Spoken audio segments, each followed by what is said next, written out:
꼭 그렇진 않아요. 어떤 결과를 어떤 하나의 원인으로 보기에는 좀 어렵고요. 2차 세계대전 이후로 굉장히 다양한 사회 변화가 있어 왔어요. 패시브하우스도 결국 그 변화의 결과라고 볼 수 있습니다. 네, 최대한 간략하게 얘기하면 2차 세계대전 이후로 건축 환경에 대한 어떤 관심 그런 것들이 싹 트기 시작했어요. 그게 다른 여러 가지 사회적 변화와 맞물려서 70년대하고 80년대 거치면서 패시브 솔라 디자인이라고 하는 게 정리가 됐고 거기에서 비로소 나온 게 패시브 하우스라고 볼 수 있습니다. 그게 아주 간략하게 설명한 거고요. 그걸 좀 더 풀어서 얘기를 하자면 2차 세계대전이 인류에 굉장히 깊고 넓은 이른바 자욱을 남겼어요. 그게 슬픈 일도 있고 뭐 좋은 일도 있고 나쁜 일도 있고 여러 가지가 있겠지만 건축 분야로 한정해서 얘기를 하자면 일단은 1차 세계대전하고 다르게 무기의 파괴력이 굉장히 커졌습니다. 이른바 전폭기하고 탱크가 등장하면서 건축 역사에서 최초로 굉장히 많은 숫자의 건물이 무너진 단면, 벽체 속에서 일어나는 변화들 그런 것들을 본격적으로 쳐다보는 계기가 되는 거죠. 그리고 거기에 맞물려서 전쟁 이후에 유럽 전역도 마찬가지지만 독일도 살아야 되잖아요. 전쟁 이후에. 그래서 굉장히 빠른 시간 안에 많은 건물을 신축하거나 재건을 하게 돼요. 근데 채 15년이 흐르지 않은 시점, 그러니까 1965년부터 그 시기에 지어진 그 많은 건물에서 심각한 하자들이 발견됩니다. 뭐 예를 들면 목구조가 구조차가 썩었다거나 수많은 결로곰팡이들. 그래서 사람들이 그러니까 과학자들이 그 현상에 대해서 궁금해하기 시작한 거죠. 그리고 거기에 더해서 전쟁 기간 동안의 그 깊은 상처, 너무 척박한 시간을 보냈잖아요. 그래서 인간성에 대한 본질적 고민들, 그래서 좀 더 나은 삶을 살아야겠다는 인식들, 이제 그런 것들이 겹쳐지게 돼요. 그와 동시에 본격적으로 환경에 대한 문제, 지구온난화, 자원의 고갈, 생태 위협, 뭐 그런 것들이 사회적 이슈로 대두되게 되는 거죠. 그리고 또 그게 다가 아니고요. 거기에 더해서 여러 가지 현상들이 복합적으로 일어나는데 일단은 쭉 나열해 보자면 소득 수준이 올라가면서 좀 더 높은 품질의 건축물을 사회가 요구하기 시작했고 거기에 발맞춰서 이제 바스프란 사람에 의해서 최초로 유기계 단열재가 발명됩니다. 그게 이제 건축에 적용하기 시작했고요. 그리고 이제 건축 분야도 법 체계가 좀 정리되면서 하자와 거기에 대한 책임 이제 그런 것들이 정리가 되는 거죠. 사실 그 전까지의 건축의 하자라는 게 우스갯소리입니다만 좀 과장돼서 얘기하면 무너지면 무너지나 보다. 비가 새면 샜네 였는데 거기에 대해서 누구의 책임이고 어디까지 보상을 해야 될 것인가 라는 게 좀 정리가 되면서 이제 건축 분야에서 소송이 크게 늘어나게 된 계기가 돼요. 이제 그러면서 사람들이 흔히 얘기하는 70년대 초반과 후반에 그 1차, 2차 석유 파동 그런 다양한 것들이 서로 겹치면서 건물을 어떻게 하면 좀 더 나아지게 할 수 있겠는가. 그러니까 특히 건물을 어떻게 하면 더 쾌적하게 만들고 그러니까 에너지를 좀 적게 쓸 수 있겠는가에 대한 관심이 커진 거죠. 그 전까지는 건축 분야가 구조와 디자인 그러니까 두 가지만 존재해왔다면 이른바 건축 물리학이라는 게 탄생되는 배경이 됩니다.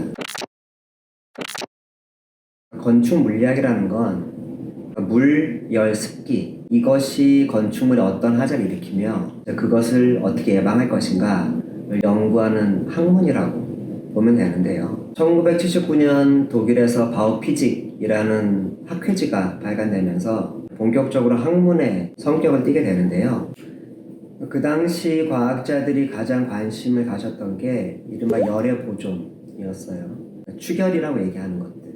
그 당시 건축물들은 외피 성능이 별로 좋지 않았죠. 단열도 거의 안 했고 틈새 바람도 굉장히 많았고 창문 복층유리조차 막 나올까 말까한 시기였으니까.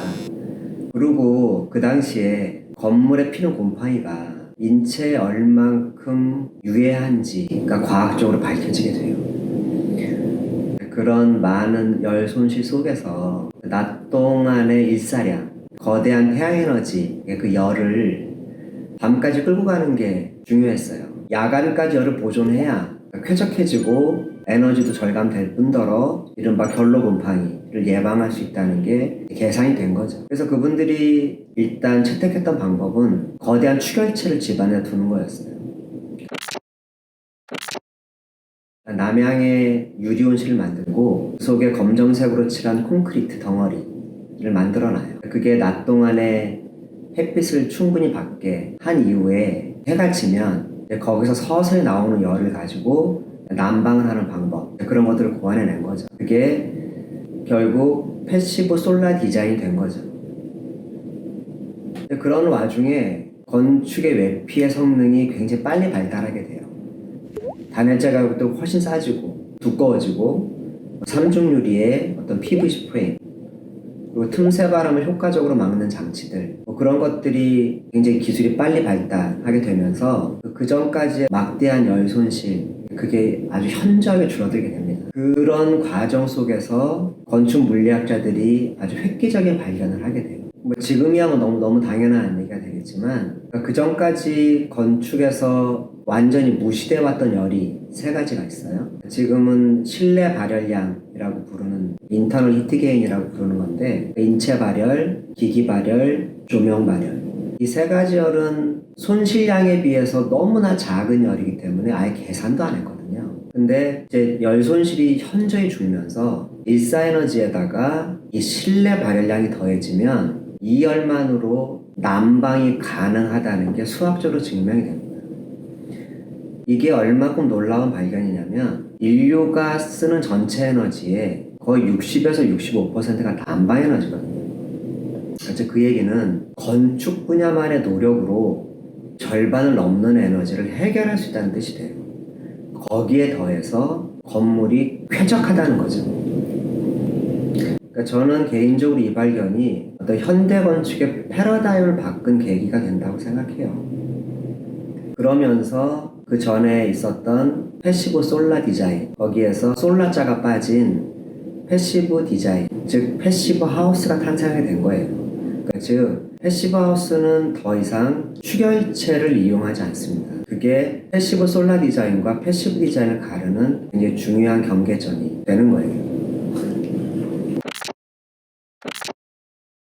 1990년 다름슈타트의 세계 최초의 패시브 하우스가 지어지면서 실증이 된 거죠. 아, 그게 맞다라고 하는 게 증명이 되면서 패시브 디자인을 만드는 5대 원칙, 예를 들면 지금 얘기하는 고단열, 고기밀, 고성능 창호, 외부 차양, 열의 수환기 장치, 이런 이론들이 차곡차곡 정리가 돼서 이제 오늘날까지 이렇게 된 거지. 그러니까 쭉 지금까지 들으셨다시피 어떤 현재 결과는 과거의 어떤 한 가지 원인으로 될 수 없어요. 그러니까 굉장히 복잡하고 다양한 어떤 사회적 변화들, 현상들이 뭉쳐지고 흩어지고 다시 모이면서 지금 오늘날까지 이르게 된 거고요. 패시브 하우스가 결국 과학이 그동안 쌓아왔던 그 거대한 노력, 앞서 갔던 세대들의 어떤 수많은 노력, 그런 노력의 어떤 결과라고 보는 게 맞을 것 같아요. 거기에 더해서 2차 세전 상상하니까 약간 울컥거려서 그래 내가. 내가 감정이입을 잘해가지고 내가. 아휴, 불쌍한 사람. 합니다.